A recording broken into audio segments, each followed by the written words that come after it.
What's going on, guys? We are here in Denver, Colorado, here at Hyde Park. So we're gonna be doing another shopping episode today. Same thing, except we're gonna raise the budget a little bit. $30,000, 30 minutes, diversified collection. So I want dive watch, a dress watch, complication watch, a beater watch. Just try to round things out to the fullest degree we possibly can. 30 minutes, we'll get the clock rolling in a moment when we head inside.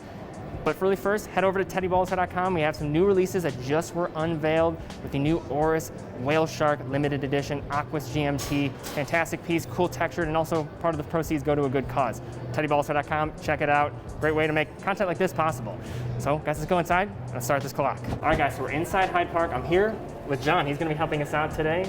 So John, thank you again for agreeing to do this. It's my pleasure. It's a fantastic honor to be involved, and we're excited. Awesome. Well, so just to give you a little ground rules, I have 30 minutes in here. I have $30,000 to spend, and I want to diversify the collection quite a bit. So fantastic. I don't want to pigeonhole myself into this, but I want to kind of check off all the boxes I can. So dress watch, dive watch, everyday versatile style watch, maybe something I could beat around a bit more, and just some type of maybe complication as well. But absolutely, I want to see what you guys have and just have some fun. Perfect. We have a great selection of brands, everything from Casio to IWC to JJ. So we'll have some great options throughout the selection process for you. So in terms of where to start, I know a place that's going to be popular is probably going to be over here with Grand Seiko. Grand Seiko. Beautiful.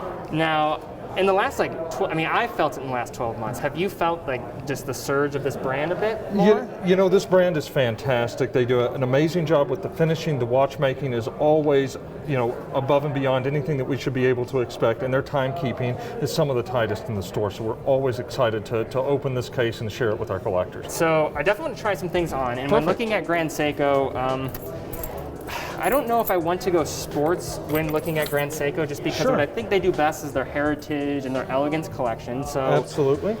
I don't want to be cliche and go snowflake and something like that, but two options I think that were standing out to me. One would be probably looking down here, so the SBGH 273, so that's a blue dial. That's a sharp looking watch. This is a high V2. It is. I also love the edges on this case a bit more than some of them are a bit more kind of bubbly in terms of their case wear. I agree with you 100%. You get a closer fit to the wrist. You get a better example to me of the Zaratsu finishing that Grand Seiko is famous for. Okay, so that might be in the running too. I feel like I have to look at a spring drive. Yeah, we looked at two high beats, so I think we got to do a spring drive.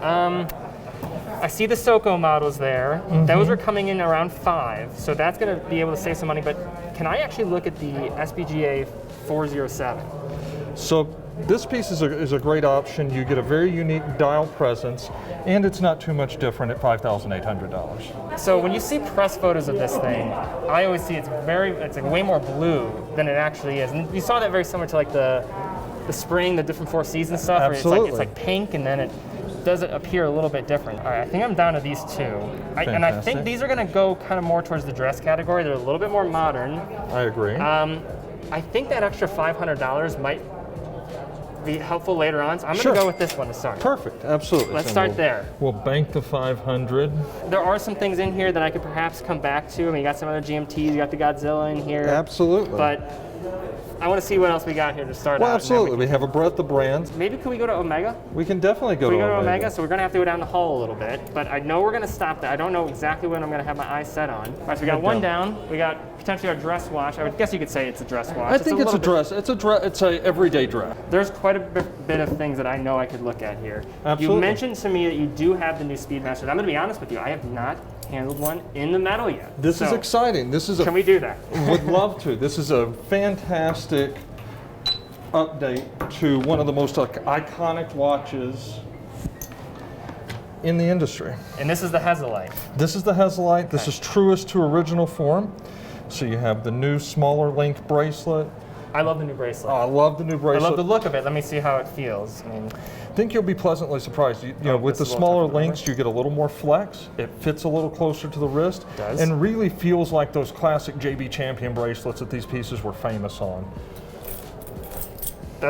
I actually really like that bracelet. It looks great.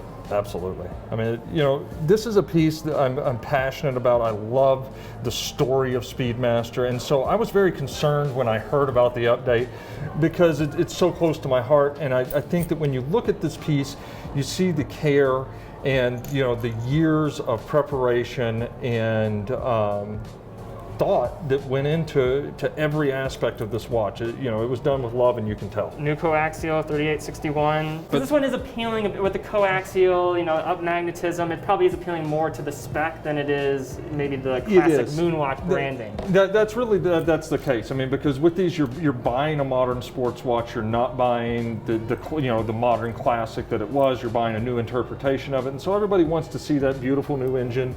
You know, the coaxial escapement is on full display in the sapphire case back, and so it really gives you a great look at Omega's unique watchmaking. My only concern with that, and I could spend all day in here probably if I'm going to be honest with you, is that some people might say if you're going to go for a chronograph, it's probably a cliche choice, which I don't know if I necessarily agree with, but I could see some people doing that. But also, what I know Omega does well is the Seamaster. And I'll tell you, I did this about a couple weeks ago. I did another thing. I was building the collection, and I went Breitling instead of Omega. Sure. So I feel like I should maybe take a closer look again at, and you have some different dial options. The white Seamaster Diver 300 is amazing. That thing pops.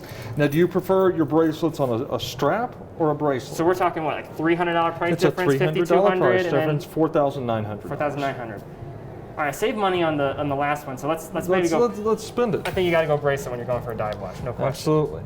So Seamaster 300 meter professional. They're classic in the line, 42 millimeter, but again, Omega does a great job of hiding their case size with a more tapered lug system, a little shorter to the case, and it really just gives a more comfortable wearing experience for a bigger dial in a timepiece. It is definitely on the bigger side. I mean, I'm not always the biggest fan of the helium escape valve, but the wave dial, this thing, it's a great watch. And you could probably argue, no offense to like a Tudor, and then you also look at like just Rolex in general, like I think it fits in a really nice range in terms of value, where I don't know, looking elsewhere, if we're going to maybe beat it today from a dive watch perspective. So absolutely. I think we got to do that. We got to do this one. I'm sorry, Speedmaster, you look beautiful. I have nothing against you, but I know people are going to say, hey, that was a very obvious choice. And they might say the same thing with this, but maybe we can have some more fun with some chronographs, and I might lean on you to maybe make some suggestions. So. Well, yeah, I mean, there's a lot of great ideas in chronograph. I tend to be a huge chronograph fan, so all right. Sweet. Always happy to. Okay, so we have choice number 2. So we got 5,200 plus 5,800. And then so that's $11,000. $11,000. Okay, so I think we should go back now. Because we went there, maybe go back over, look at either some chronographs, maybe something a little bit more everyday, sporty. Absolutely. Probably fill out that void. Sure, absolutely. We've got great chronographs from Tudor that would fill that void. Yeah, I mean, that would probably be the obvious place to start in my mind, is take a look at those collections. I also want to make sure, though, that I'm getting as close to that 30K as possible. I don't want to leave money on the table. Oh, trust me, we won't leave money on the table. Great. All right, we're going to keep all the money out there. That's great. So IWC could be interesting as well. IWC has some great chronographs in a variety of case sizes, and you said you're concerned about some of the case fits. I might suggest something from the Spitfire line, where we have that's 41, right? That's 41 in bronze and in steel, featuring IWC's latest 3-dial chrono introduction in their manufacturer watchmaking. Bronze Spitfire could be an interesting choice. I also like the Portugueser too, though. So I mean, sure. Bronze Spitfire is really a lot of fun because they match the dial color, as I'm sure you know, to the old Spitfire airplanes from World War II. That wears surprisingly very well, actually. Better than I expected. Bronze looks fantastic. And that's generally the surprise that we get with IWC, because they do tend to be a more significant case size. My clients and collectors are always surprised when they put one on it. That's very because nice. It's so well balanced, it wears very easily. We're looking at, is that 41? This is 41 as well? This is 41. Yep, so okay, they're getting probably a different, I've worn these many times, so So you know this case dynamic. Yes. With the flare out, it definitely the green is different. The green is amazing. That's pretty stunning. Both of these kind of appeal, I mean, of course, this is classic. Sure. This is classic in a different way with its pilot. But this is a little bit too dressy, I feel. So either one of these are going to be very specific in terms of what they're designed to do and very purpose-built. The bronze is fantastic. It is going to have a different aesthetic as it patinas, and Yep. IWC has a nice sort of warm golden patina. And then, like you said, this is definitely just going to be on the dressier side. I haven't looked at what's over at Tudor yet, but So, I mean, I feel. Let's do it. Let's do it. Let's do it. So, Let's go. If we're gonna go IWC, I think you have to go Pilot. yeah, I personally agree with you. Bronze case, IWC. that's very different compared to what I'm used to, but we're just dealing with Hey, this in the store, and I enjoy. you know, it caught when- my eye. It's cool. When you came in, you said you wanted to look at a diversification of your selection. I think you're being this is very true to form and fantastic on your part to look at something a little outside of the box here. Okay. And we're saving money too, so that might give us. Money. So for that everyday kind of casual beater style watch at the end, we might have a little bit more money to work with. So Absolutely. That could be good too. Now I have like the everyday stuff I kind of covered, but I could do something a little bit more like dressier everyday. Okay. I do think that classifies as more of a dress watch. I think it Grand can go Seiko. either way. In depending on your personal style, it can definitely be a dressier watch, and which is how we'd see it worn in Colorado, or just an everyday. This is my watch type of scenario. Okay. With the with the water resistant case and the full steel bracelet. I think so if I'm going to go a little bit more dressy, I think I should wait on Tudor perhaps. Wait on Tudor. Because I think I can come back here a little bit later. I see some models that will be maybe a good fit to round out the collection. Sure. And you mentioned you wanted to look at complications. I would recommend JJ. JJ Lecoultre is going to have just a fantastic option surrounding all of their complications, from the new Master Control to the ultra thin. Even in the Polaris, you see a lot of versatility with these pieces. Things that are, the Reverso undoubtedly is icon. I will be honest, last time I was looking in this direction, Reverso, I've done it before. I kind of want to look here. So Master Control, remind me, that's just north of $10,000 on that. So this would be taking a very significant chunk. This would help with your time budget. So it would be. All right, let's see. So this watch, 11,000. Okay. So we're at currently. We are at 17,500. This would put us at 28,500, and then we have great options that we could look at for fun everyday type pieces from a variety of different brands, and including our vintage program. I will say, getting a full calendar at 11,000 from a brand like JLC is good. It's crazy to say value, and that if we're talking about those prices, but I think you probably could get away with it. It's an amazing value, and this is a new complication with the jumping date hand from 15 to 16. So when it gets down to that 15 down there, it's going to jump ahead over the 16, so not to obstruct the moon phase down Exactly. there. So that's beautiful. Exactly. That's a great watch. It's Can I take a look at just the traditional Polaris? I would love for you to look at the Polaris. Polaris chronograph, just because it is. We already have a chronograph, but price on that, that's probably It's actually going to be right there at the same price range as the $11,700. So this gives you the complication, the exhibition case back, the water resistant style, and really a very interestingly finished, 3-textured JJ Lecoultre dial. Yeah, it's very nice. I think we have 7 minutes left, so I need to start making moves pretty quickly. Here we are on this logic. Already have a chronograph. You already have a chronograph. This wears a little bit better on my wrist. It leans farther into the dress category. We didn't go full dress with the Grand Seiko. It's kind of in that middle ground range.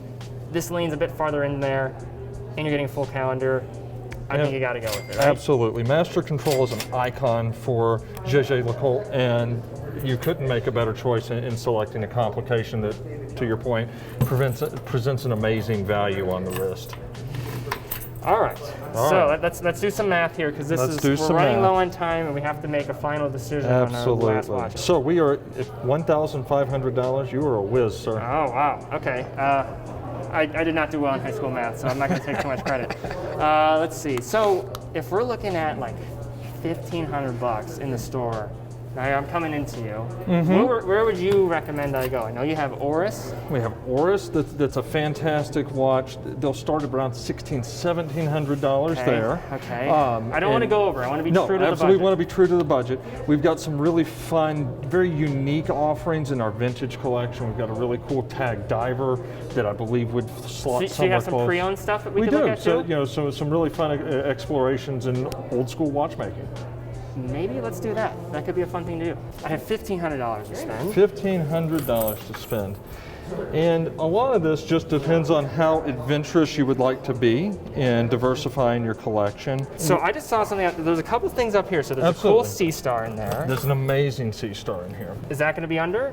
I believe we're under here. We are right on. You have got an eye for value. And there's one other thing here. I'm a Cleveland guy, and I see ball down there. So absolutely, so we have to take a look at the ball. I did not expect to see a ball watch when I walked in the store, awesome. So that's pretty cool. We love giving you the unexpected. So the Sea Star is a manual wind from the 1970s. This is really cool. It's an amazing watch. It this really is. This is really cool. You have your regatta timing, a classic engraving on the back. So this is a prior owner in the back. It looks like it was commemorating a cool event, 1970. That's sweet. Yeah, I mean, and again, if you enjoy both people are going to kill me if I don't get this. I mean, really, like we'll look at the ball just to entertain it, but I think people are going to come after me if I don't do that. Yeah, you have and I have to make it. I think we're down to like 2 minutes left. Yeah, so I mean, really. So I got to. This is cool though. Tritium. Am I under here? Oh, you're way under. $900. $900. Amazing. Bracelet is nice. Bracelet's nice. But with the exception of the Zhejiang, everything else you've done is on bracelet. So the only challenge here is I'd have to, so I was slotting this to be more, this is my dilemma right now. I wanted this kind of slot to be more of like an everyday beat around. But, you know, this would certainly fit the ball. I mean, this is a tool watch to its core, and that would fit that. But you know what, rules are meant to be broken. Although I will not beat this thing around, this is way more unique. This tells a story. That watch is inherently cool. It's no question. This is sick. We got to go with the vintage Sea Star, guys. Got to go with guys. that one. Awesome. And what is the price tag?